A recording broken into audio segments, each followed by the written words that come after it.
Sangareddy central జైల్లో remand ఖైదీలుగా ఉన్న 16 మంది లగ్జర్ల బాధితులతో బీజేపీ ఎంపీ డీకే అరుణ, ఈటెల రాజేందర్ ములాఖత్ అయ్యారు. సోమవారం సంగారెడ్డి సెంట్రల్ జైలుకు వెళ్లి వారితో మాట్లాడారు. వారి బాధలను విన్నారు. బలవంతంగా లాక్కుంటామనడం వల్లే రైతులు ఆగ్రహం వ్యక్తం చేశారని అన్నారు.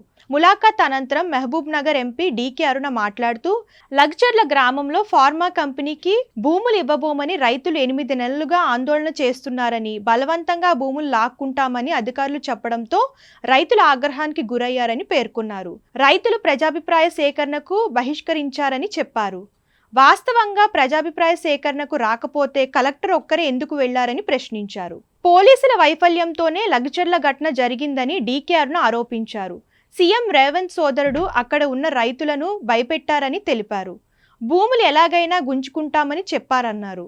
ఘటన తర్వాత రాత్రి గ్రామంలోకి వచ్చి పోలీసులు ఇష్టం వచ్చినట్లు దాడి చేశారని పేర్కొన్నారు. గొడవ జరిగిన ఘటనలో కాంగ్రెస్ పార్టీ వాళ్లను వదిలేసి మిగతా వాళ్లను అరెస్ట్ చేశారని డీకే అరుణ అన్నారు. సీఎం సోదరుడు ఆ గ్రామానికి వెళ్లవచ్చునని, కానీ తన్ను అక్కడికి వెళ్లకుండా ఎందుకు అడ్డుకున్నారని డీకే అరుణ ప్రశ్నించారు. రైతులను దౌర్జన్యంగా బెదిరించి సంతకాలు పెట్టించుకుంటున్నారని తెలిపారు. మీరు సీఎం అయితే మా నియోజకవర్గం బాగుంటుందని అనుకుంటే మీరు జనాలపై కక్ష కడుతున్నారన్నారు. సీఎంకు ఫార్మా కంపెనీలపై అంత ప్రేమ ఎందుకని నిలదీశారు.